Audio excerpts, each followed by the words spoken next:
Yo, what's up? This is Art, the Black Cowboy Fields, coming at you with another installment of Room 101. Yo, today what I want to talk about, felt the spirit run through me. Oh,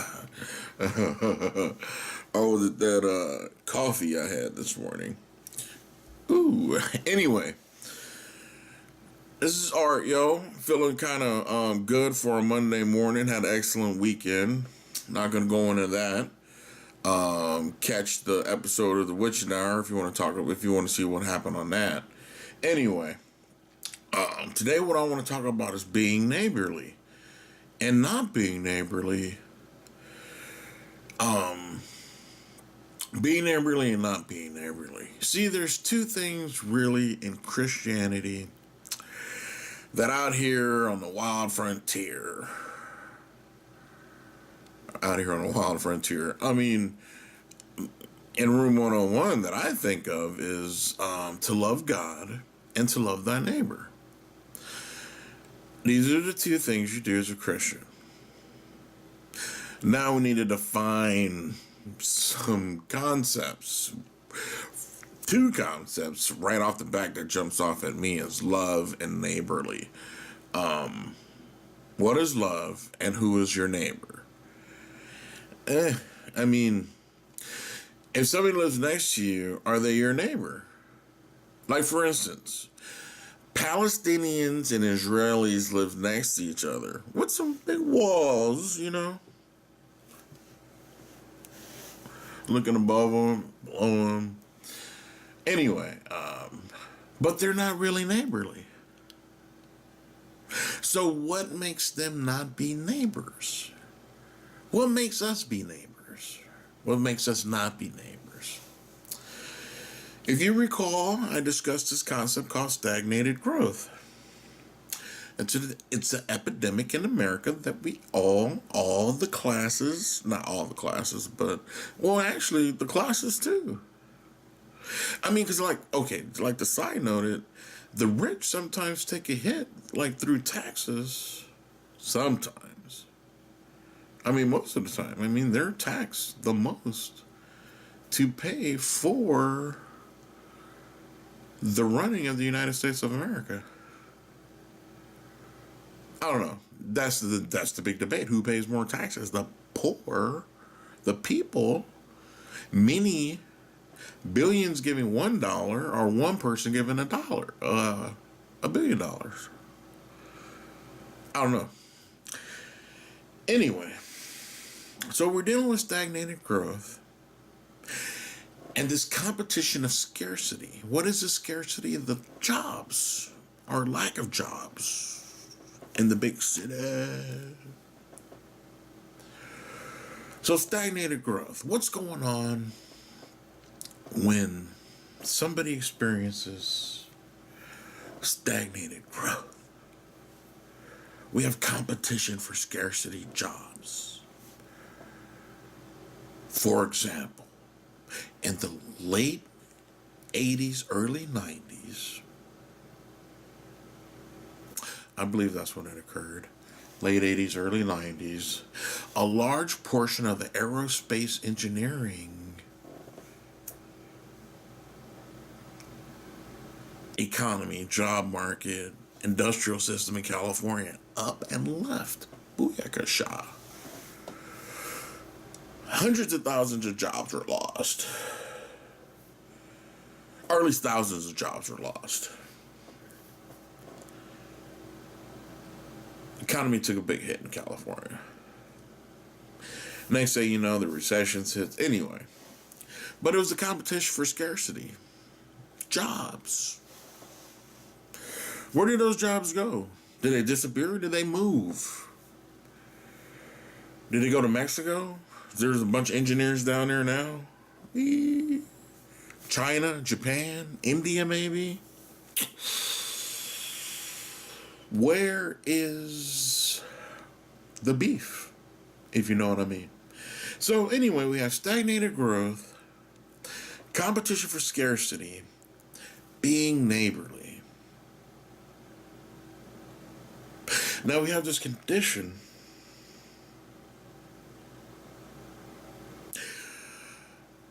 of what occurs while you're under stagnated growth.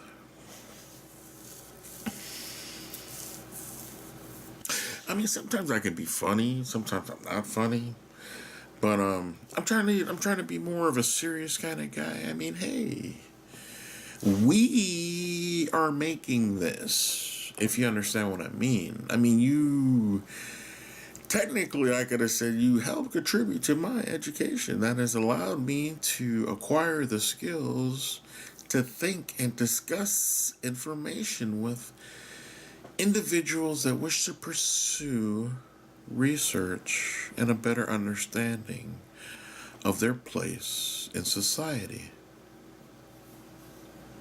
I mean, that's what I try to do. I mean, you sit down with me in one-on-one, I'll try to help you write a paper or something or put it together. I don't know. Helping you helps me keep it together. So we have this condition of being neighborly and not being neighborly. So out here on the frontier, back in the 1800s, we had the cowboys and Indians. Physically, neighbors. Mentally, enemies. Cowboys versus Indians. Now, I think somewhere one of my ancestors might be rolling over in their grave seeing one of their braves wearing a cowboy hat. Well, shit happens. Anyway, so this competition of scarcity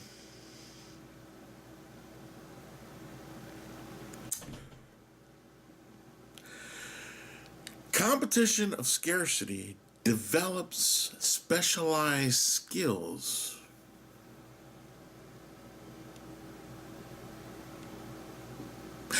Competition due to scarcity generates specialized skills because products must be improved due to supply and demand.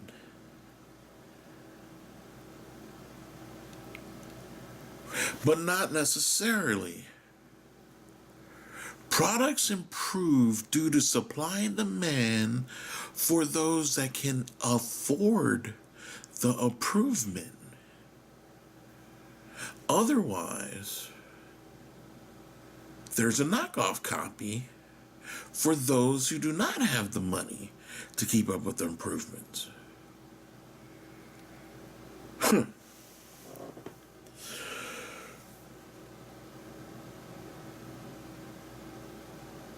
Competition. I don't know, what does all this mean? The bottom line, to move it forward, what is this concept of being neighborly and not being neighborly?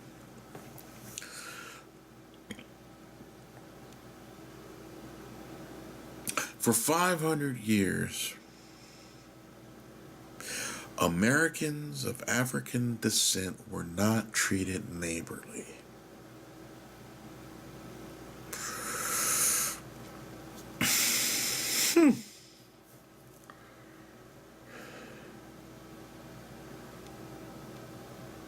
So what do?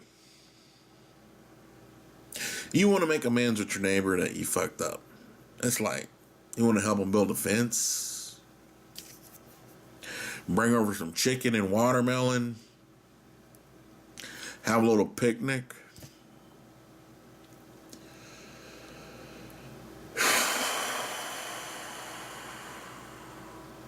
But no, that's not what's been going down, man.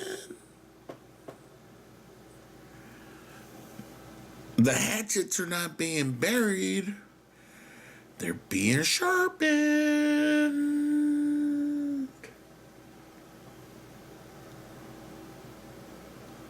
See, for instance, there's this concept of institutionalized racism. Under institutionalized racism, African Americans are portrayed as inferior to European Americans. And in this comparison, it is better off in the long run to hire young males, young European males, young European American males, preferably over all other categories. Now I'm just going to start using categories. I'm going to try to stop using categories. I don't know. It's like Aristotle started this category system way back when. In like around 300 BC with his, not his Aristotle categories, an attempt to define what is. Or what is a man, a human. Allegory of the cave, darkness, light. To be or not to be. Balls cut off, balls grown on. What is it to be? What is it to be a man? I mean, seriously, people are like, what is it to be a man? What is it to be a man? I work 9 to 5, 40 hours a week. I take care of my kids. I vote.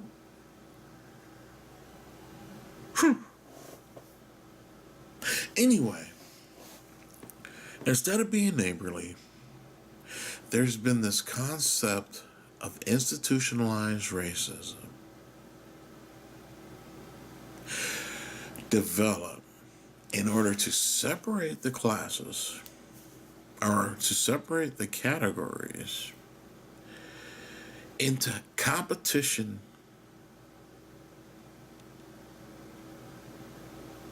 due to scarcity. This competition breeds specialized characteristics in categories.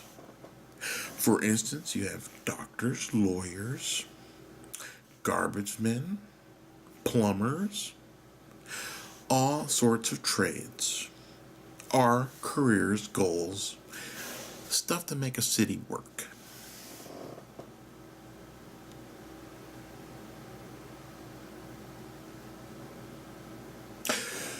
But we have institutionalized racism,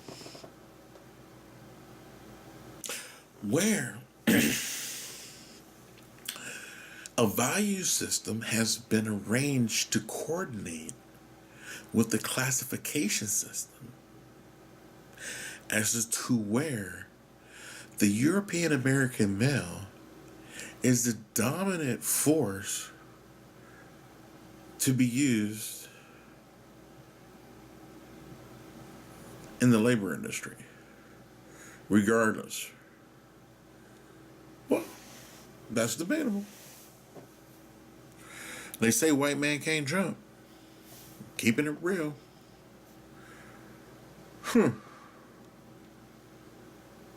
Anyway.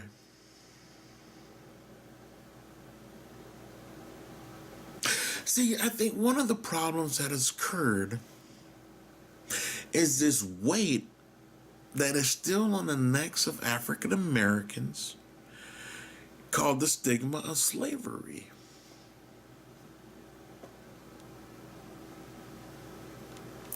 See, what we don't understand is what it's like to compete with free labor. Or do we?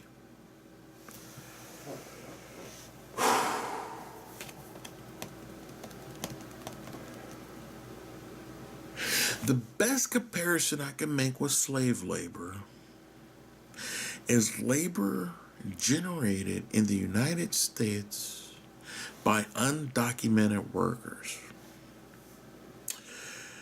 Migrant workers, illegal aliens.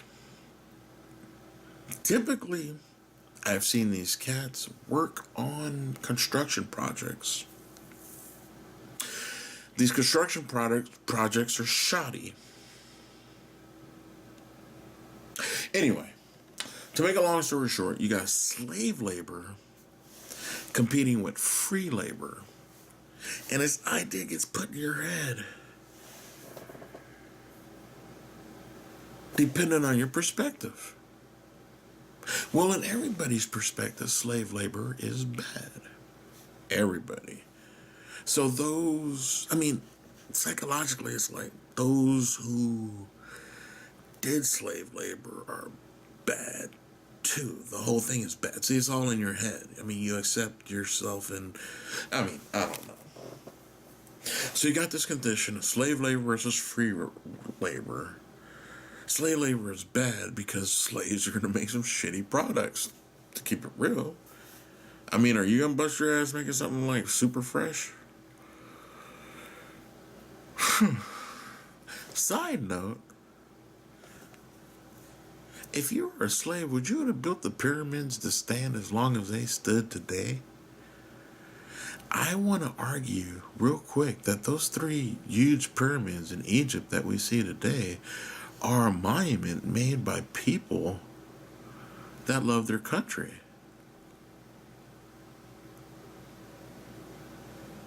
Capiche? So anyway, stagnated growth occurs to certain categories in our society, be it the female, white European female housewife has to lose her job and go back into the house to take care of the kids. Or some shit like that. Anyway, slave labor. We're going with the stagnated growth. Slave labor. Being neighborly. Bottom line is, what do you do to be neighborly in the United States to African Americans today? No. You can keep your daughters. Keep your daughters. I'll take money. Money. For real. No. No.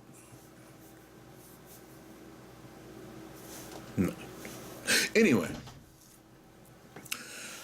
That's the show. Being neighborly, not being neighborly. Jobs have been outsourced to China. And we're afraid of everything getting blown up. Somebody's not being neighborly.